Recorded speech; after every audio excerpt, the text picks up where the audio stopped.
వివాహాలు, మూడేసి వివాహాలు, నాలుగేసి వివాహాలు ఈ మధ్యకాలంలో కామన్ అయిపోయింది. రెండేసి పెళ్ళిళ్ళు అట్లా. అసలు ఇవన్నీ ఎందువల్ల జరుగుతున్నాయి కారణం అంటే మనకి గ్రహాలు ఇబ్బందులు ఇవన్నీ ఎందుకు వస్తున్నాయంటే కొన్ని గ్రహాల కాంబినేషన్స్ వల్ల, కొన్ని దోషాల వల్ల. ఇప్పుడు కొన్ని దోషాలు అట్లనే మంగళ దోషాలు అని మనం తమిళనాడులో చెప్పుకుంటూ ఉంటాం.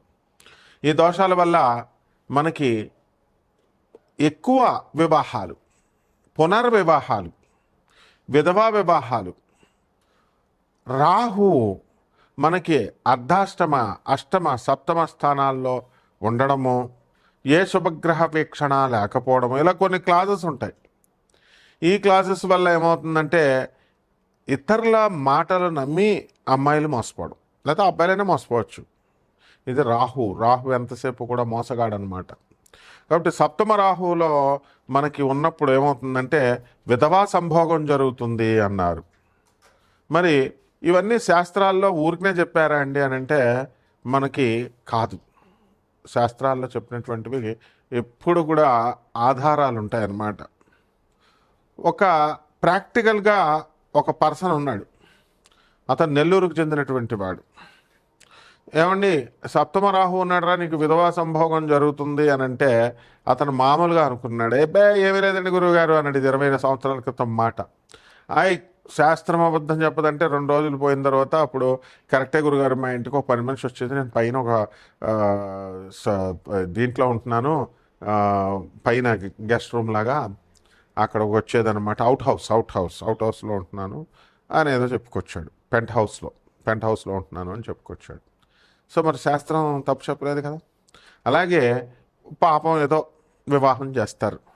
వివాహానికి చేసిన తర్వాత అత్యంత ఆడంబరంగా, అత్యంత ఖర్చుతో కూడుకుని పెళ్లి చేస్తారు. పెళ్లి చేసిన తర్వాత ఆ వివాహాలు నిలబడాలి కదా.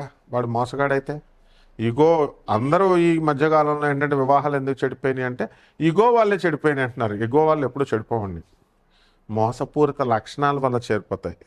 హిపోక్రటిజం మెయిన్గా హిపోక్రైట్స్ అయితేనే మనసులో ఒకటి పైకి ఒకటి ఉన్నటువంటి వాళ్ళ వల్ల చెడిపోతాయి. ఈ పాపం ఈ అమ్మాయి అబ్బాయి ప్రేమించుకునేటప్పుడు ఓపెన్గా ఉన్నారా లేదా చూడాలా. సైలెంట్గా నల్లులుగా ఉంటారు చాలామంది, వేసేస్తారు దెబ్బ. సైలెంట్ కిల్లర్స్ అనమాట. ఎప్పుడు బడబడ మాట్లాడే వాళ్ళు ఉంటారు. వాళ్ళు పాపం వాళ్ళు ఏ దెబ్బ వేయరు, వాళ్ళ ప్రేమలు సక్సెస్ అవుతాయి. కాబట్టి ఈ యొక్క మంగళ దోషాలు, ఈ యొక్క రాహు దోషాలు, మళ్ళీ కొత్తగా కాలసర్ప దోషాలు వచ్చినాయి. ఈ కాలసర్ప దోషాల గురించి కొన్ని వందల వీడియోస్ మనం వింటున్నాం. రాహుకేతువుల మధ్యన మొత్తము ఈ గ్రహాలన్నీ, శుభగ్రహాలన్నీ పడిపోవడంతో కాలసర్ప దోషం ఏర్పడుతుంది. దీనివల్ల అన్ని ఏరియాల్లో కూడా, అన్ని ఫీల్డ్స్లో కూడా మోసపోవడము, అలాగే వైవాహిక జీవితంలో భార్యాభర్తల మధ్య గొడవలు, విరోధాలు జరగడము, మధ్యలో మూడో వ్యక్తి దూరిపోవడము. అతను ఎవరో కాదు, మళ్ళీ హస్బెండ్ ఫ్రెండో లేదా వైఫ్ ఫ్రెండో అయి ఉంటారనమాట. మరి వాళ్ళే, ఎక్కడ దూరం వాళ్ళు ఎవరు రారండి. వీళ్ళకెళ్ళి వీళ్ళ స్టోరీలు అన్నీ చెప్పుకుంటారు, వాడే లైన్ వేస్తాడు మొత్తానికి. ఈ విధంగా ఇవన్నీ కూడా మనం చూస్తూ ఉన్నాం. వినడానికి కొంచెం బెటర్గా ఉన్న ఇవన్నీ బెటర్ ఎక్స్పీరియన్సెస్ అందరికీ కూడా. మరి పునర్వివాహాలు చాలామందికి పాపం మరణాలు సంభవిస్తున్నాయి.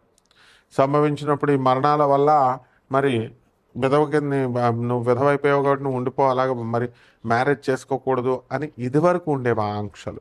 అవన్నీ కూడా ఇప్పుడు మారిపోయినాయి. చాలామంది మంచి అత్తగారులు, మాంగారులు కూడా ఉన్నారు.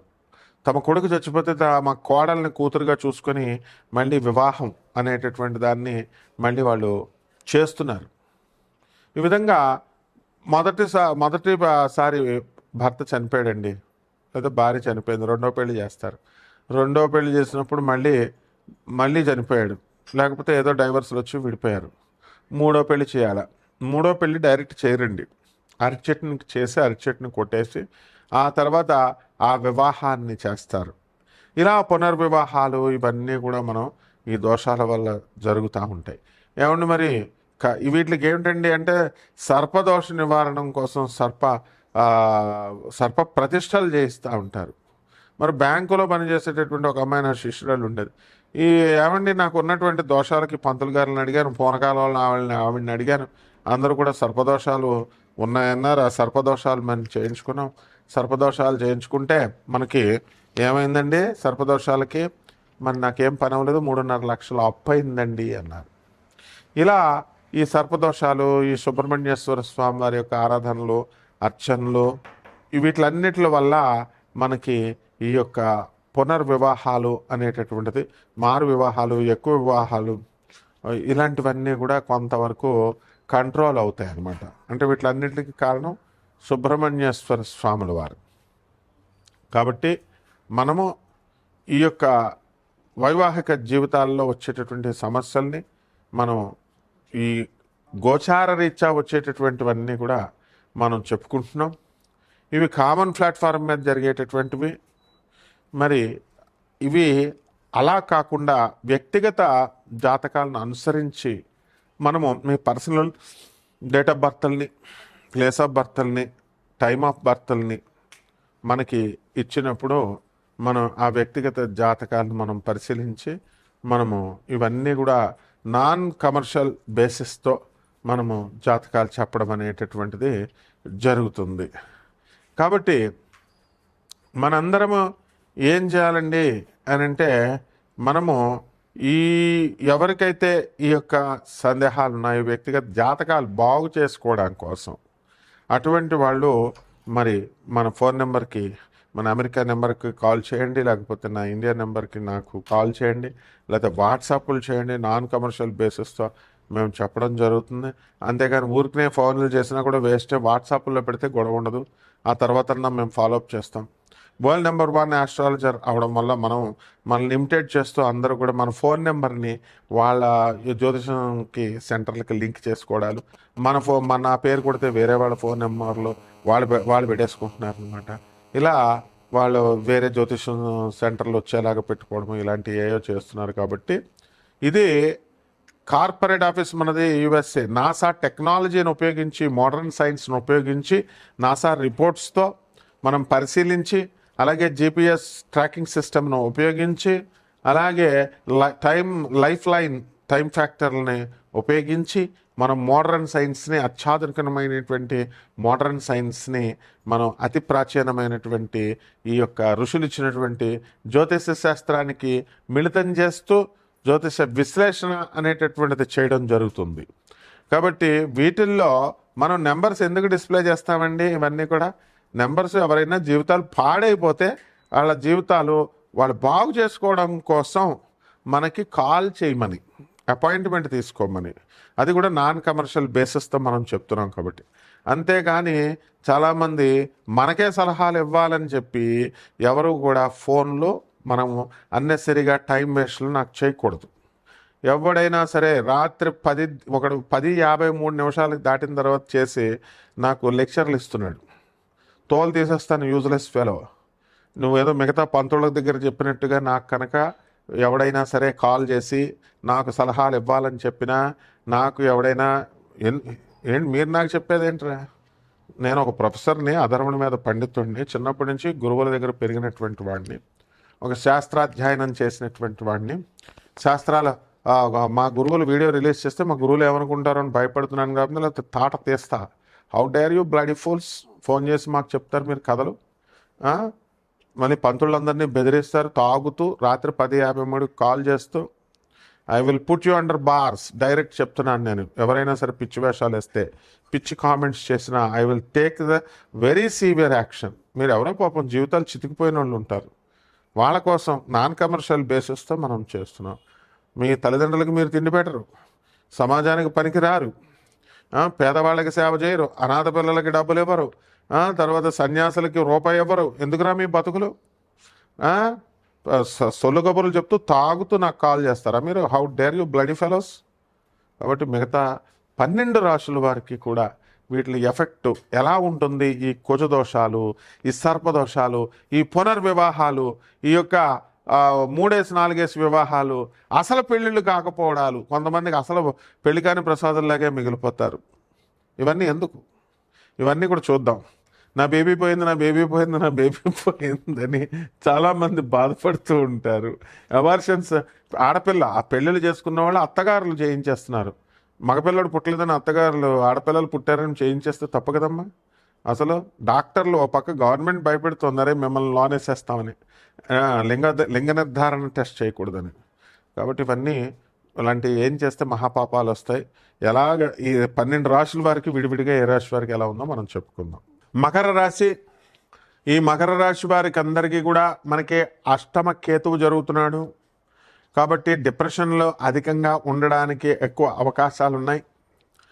మరి ఈ నవంబర్ నెలలో కంపల్సరీగా ఈ యొక్క గురుడు కర్కాటక రాశిలోకి వచ్చినటువంటి కారణంగా ఈ మకర రాశి వారికి అందరికీ కూడా గురుబలం బాగా పెరిగింది. దానివల్ల కోర్టుల్లో ఇంతకాలము భార్యాభర్తలు ఇద్దరి మధ్య కూడా కొట్లాటలు యథావిధిగా జరుగుతూ ఉన్నాయి. మరి ఏమైనా మార్పు వస్తుందేమో అని అనుకుంటే మనకి ఆ రక్తం ఒకటే కదా, మార్పులు ఎలాగ వస్తాయి? రావు. మొదట ఉన్న బుద్ధులే లాస్ట్ వరకు ఉంటాయి మనకి. కాబట్టి విత్తనం ఒకటైతే చెట్టు ఒకటి వస్తుందా అనేటటువంటి సామెత ఉంది. కాబట్టి మన తల్లిదండ్రుల నుంచే మనకు అటువంటి లక్షణాలు అనేటటువంటి మనకు రావడం జరుగుతాయి. కాబట్టి ఈ యొక్క మకర రాశి వారి భార్యాభర్తల మధ్య కొట్లాటలు విస్తృతంగా జరుగుతున్నాయి. కోర్టుల్లో కేసులు వేసుకున్నారు, మరి అవి ఇంకా బెంచ్ మీదకి రాలేదు.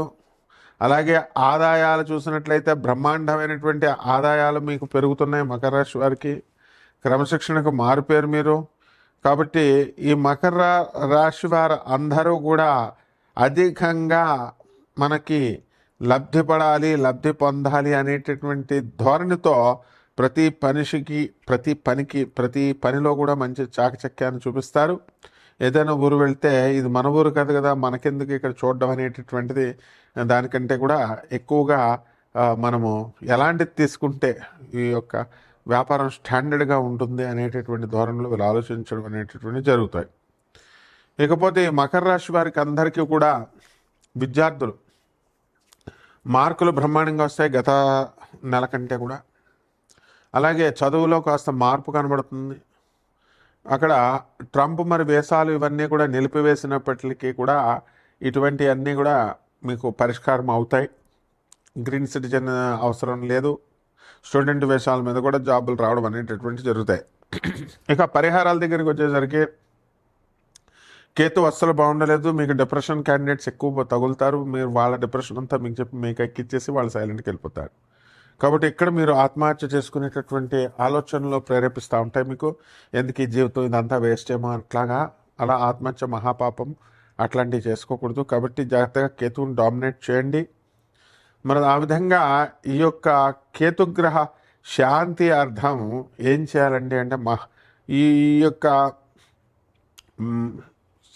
మనకి ఏం జరుగుతుందండి, ఇది మకర రాశి. మకర రాశికి నోటికి సంబంధమైనటువంటి వ్యాధులు రావడానికి అవసరం అవుతుంది.